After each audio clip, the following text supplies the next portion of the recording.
have Mark Raine here with me, the CEO of Mercedes-Benz South Africa. As I'm probably in every aspect of life, driven and want to exceed, go beyond. Also there, I couldn't stop myself. Where did your love of cycling and running come from? Because I see you post quite a lot of content related to sport and fitness and running and cycling particularly.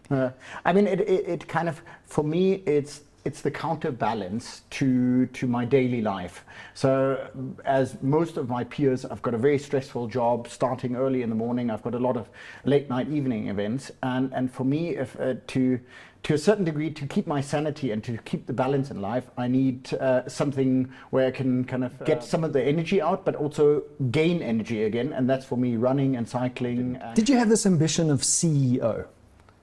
No. I would say I wanted to go places, I wanted to be successful. That analogy of discovery of your career is one that youngsters should resonate with, because you don't really have this path where, unless you want to be a doctor or one of the professions, a scientist, then there's a clear path. But in the world of business, you often discover what you're good at, and that's really what you're saying is you discovered your path along the way. Younger colleagues ask me how did I structure my career. For me, it was always important when I made career decisions is to look at the step beyond that.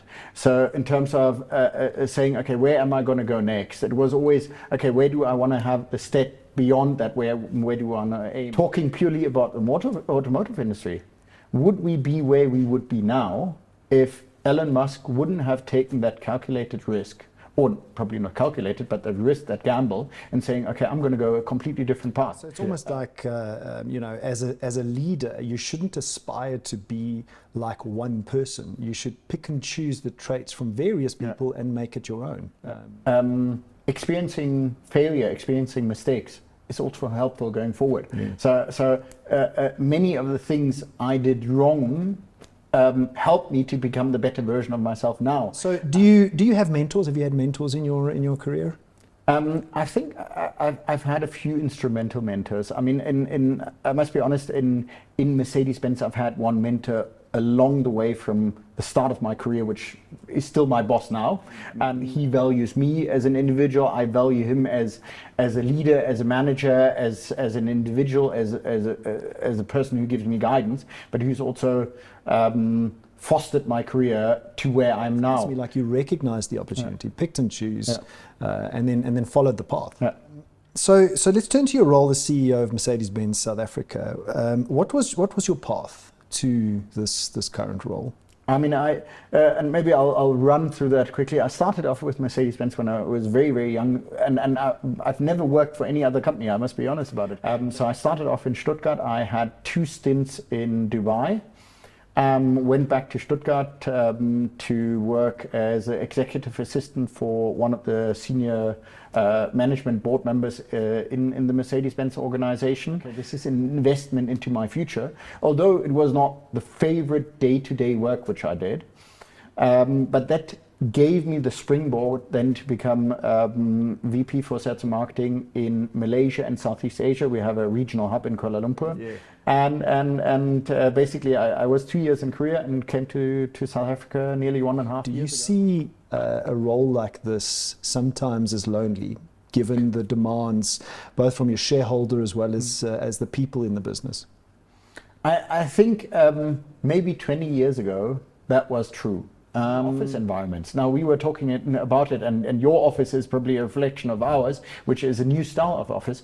We don't have closed offices anymore. So approaching people, being approachable, communicating is so much easier, not to be lonely in that sense. Having that personal interaction is what is important for me. That makes my job fun. The people element. No interview is going to be complete, Mark, without talking about sustainability and the future of electric vehicles in the country. So from that, if you look at the direction we as a company are going, but also many other brands, we've already announced that post 2030 we will only be producing electric vehicles. So consumers in South Africa are so much more agile and willing to adapt because of circumstances they are faced with. Resilient. Yeah, resilient. Yeah, now, for me, it was important that we make a big impact for the market, and that's why I said, okay, let's bundle these cars. On a global level, we first came with the EQC, then the EQS, EQA, and EQB, and I said, okay, let's group them together and go for a full onslaught. Now, what is Mercedes-Benz's path to the phasing out of ICE vehicles? I mean, in general, and that's been announced on a global level, bit by bit they're going to be phasing out, and by post-2030, there's going to be only electric vehicles produced. Now, you would ask probably the question, I haven't seen any plug-in hybrids, C-classes on the road in South Africa. Those are all exported to the US and other markets, for instance. So does that mean that we could potentially begin producing full battery electric vehicles in the country for Mercedes-Benz? And then one other thing that you've done is I believe you've pioneered the agency model in South Africa, going direct to the consumer. So introducing the agency model into the South African market for Mercedes-Benz was a visionary step, but it was also a pilot. So every day, every week, every month. What keeps you going? If you had to pick one thing. I would say it's the relentless drive to be more successful.